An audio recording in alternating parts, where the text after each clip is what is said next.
Dalam aktivitas normal, manusia bisa bernapas antara 17.000 hingga 30.000 kali atau lebih dalam sehari. Napas memiliki keterkaitan erat dengan emosi kita. Saat rileks atau bersantai, napas cenderung stabil dan panjang. Sementara saat kita sedang marah, sedang panik, atau grogi, napas cenderung pendek dan tidak teratur. Jika emosi dapat menentukan napas, maka dengan mengatur napas seharusnya juga dapat mengendalikan emosi kita. Saat kamu gugup atau cemas, pernahkah kamu disarankan untuk menarik napas yang dalam dan menghembuskannya secara perlahan? Semakin lama kamu menghirup napas dalam secara perlahan, semakin lambat detak jantung dan kamu akan semakin tenang. Saat cemas, kita cenderung mengambil napas pendek dan cepat yang menyebabkan gangguan pada kadar oksigen dan karbon dioksida dalam tubuh dan mengakibatkan peningkatan detak jantung, pusing, ketegangan, otot, dan sensasi fisik lainnya. Darah tidak dapat teroksigenasi dengan baik dan menandakan respon stres yang berkontribusi pada kecemasan dan serangan panik. Ketika seseorang panik, maka saraf simpatik akan terstimulasi mendorong produksi hormon stres kortisol dalam respon tubuh kita. Untuk melawannya, terdapat sistem saraf bernama parasimpatik yang bisa terpicu ketika seseorang menarik napas yang panjang. 84% lemak yang ada dalam tubuh keluar melalui hembusan napas. Lemak keluar dari tubuh melalui banyak jalur sebanyak 84%, molekul lemak keluar lewat pernapasan dalam bentuk karbon dioksida. Sekitar 16% sisanya keluar melalui keringat, air urin, dan cairan tubuh lainnya. Jadi, setiap 10 kg lemak dioksidasi, maka 8,4 kg lemak keluar dari paru-paru dalam bentuk karbon dioksida. Sedangkan sisanya yaitu 1,6 kg menjadi air atau H2O. Aktivitas fisik yang memacu pernapasan akan membakar kalori lebih banyak. Semakin sering Anda melakukan olahraga yang memacu napas, semakin banyak pula lemak yang akan terbakar. Pernapasan mulut terjadi saat kamu menghirup dan menghembuskan napas melalui mulut dan bukan melalui hidung. Dalam jangka pendek, bernapas melalui mulut bisa menyebabkan mulut kering, napas menjadi bau, dan membuat tidur kurang nyenyak.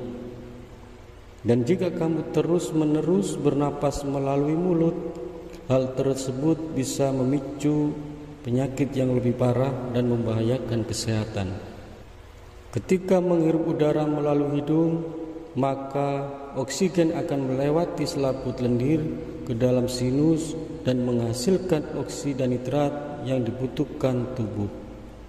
Saat bernapas melalui mulut, darah sebenarnya tidak mendapatkan semua oksigen yang diperlukan untuk berfungsi dengan baik. Bernapas melalui mulut sering menjadi akar penyebab masalah kesehatan dan perilaku yang sering diabaikan. Sekitar 85% orang hanya bernapas menggunakan satu lubang hidung pada satu waktu. Menariknya, lubang hidung akan secara otomatis bergantian bernapas dalam waktu 4 jam. Jika 4 jam pertama kita bernapas menggunakan lubang hidung sebelah kiri, setelah 4 jam secara otomatis kita akan bernapas menggunakan lubang hidung sebelah kanan. Sebuah riset pada tahun 1988 menemukan bahwa bernapas melalui lubang hidung kanan secara signifikan meningkatkan kadar glukosa darah, sedangkan bernapas dengan lubang hidung kiri memiliki efek sebaliknya. Saat Anda bernapas melalui lubang hidung sebelah kanan, Anda akan menggunakan oksigen lebih banyak dibanding bernapas melalui lubang hidung kiri. Kemudian riset lain yang terbit pada tahun 1994 menunjukkan bahwa ketika kita bernapas dengan lubang hidung sebelah kiri, otak kanan akan lebih aktif atau dominan. Hal sebaliknya terjadi ketika kita bernapas dengan lubang hidung sebelah kanan. Menarik napas melalui mulut merupakan salah satu cara bernapas yang kurang tepat. Konsekuensi dari pernapasan yang buruk ini mendatangkan malapetaka bagi kesehatan kita, hipertensi, asma, hingga penyakit metabolik. Semuanya bisa disebabkan oleh kebiasaan bernapas yang buruk. Memperbaiki kebiasaan bernapas bisa berdampak signifikan pada kesehatan kita. Dalam beberapa kasus, hanya dengan mengubah cara kita bernapas dapat menumpukan gejala dari begitu banyak penyakit kronis modern. Pasien yang mempraktikkan napas lambat dan perlahan dapat mengurangi gejala kecemasan dan depresi. Manusia saat ini cenderung bernapas berlebihan. Terlalu banyak bernapas dapat meningkatkan tekanan darah, membebani jantung, dan membuat sistem saraf gampang stres.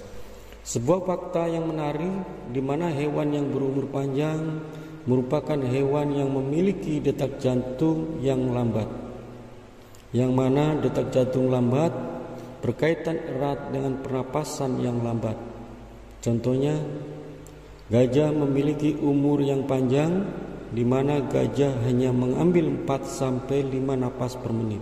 Buaya mengambil 1 napas per menit, sementara hewan seperti anjing, kucing, dan tikus mengambil lebih banyak napas per menit. Namun hidup mereka jauh lebih pendek daripada gajah dan buaya. Manusia berada di antara dua jenis hewan tadi untuk kecepatan napas dan masa hidup. Berbagai teknik pernapasan yang berbeda selama bertahun-tahun. Teknik terbaik akan sangat tergantung pada situasi dan kondisi seseorang. Misal saat berolahraga, bersantai, atau mencoba untuk tidur. Terdapat beberapa teknik bernapas yang lebih efektif. Salah satunya adalah pernapasan simetris. Bernapas bukan sekedar menghirup dan membuang udara. Bernapas yang sehat harus menghirup udara dari hidung secara perlahan dan mengeluarkannya dari mulut secara perlahan. Pada hidung terdapat silia yang memiliki struktur seperti rambut yang membantu memurnikan udara dari polusi, bakteri, dan lain sebagainya sebelum mencapai paru-paru. Saluran napas hidung yang di dalamnya terdapat cairan juga membantu untuk melembabkan udara untuk menghindari iritasi. Bernapas melalui mulut tidak memberikan fungsi penyaringan dan pelembaban udara. Dengan bernapas lebih dalam merupakan cara yang efektif untuk menurunkan atau mengelola stres secara instan dan alami. Dengan melakukan latihan pernapasan dalam secara teratur dapat membantu memperkuat otot diafragma dan kantung udara di dalam paru-paru. Cara ini dapat membantu paru-paru mengeluarkan racun dan mengirimkan oksigen ke darah dengan kecepatan yang lebih tinggi. Mengambil napas dalam juga dapat membantu mengoksidasi darah, memicu otak untuk melepaskan hormon endorfin yang merupakan bahan kimia di otak, yang dapat mengurangi tingkat rasa sakit dan stres dalam tubuh. Sejak zaman dahulu, beberapa peradaban kuno telah melakukan teknik pernapasan ini. Mereka percaya napas adalah obat atau racun, tergantung bagaimana kita menggunakannya. Kunci latihan pernapasan adalah belajar bersabar, menjaga kelenturan, dan menyerap manfaat dari pernapasan. Teknik pernapasan memberikan banyak manfaat untuk meregangkan paru-paru, meningkatkan aliran darah, menyeimbangkan pikiran dan suasana hati. Tidur lebih nyenyak, lari lebih cepat, berenang lebih dalam, hidup lebih lama, dan berkembang lebih jauh. Di samping budaya makan berlebihan, tanpa disadari kita juga memiliki budaya berlebihan dalam bernapas. Sebagian besar dari kita bernapas terlalu banyak hingga 1/4 populasi modern menderita overbreathing kronis yang lebih serius.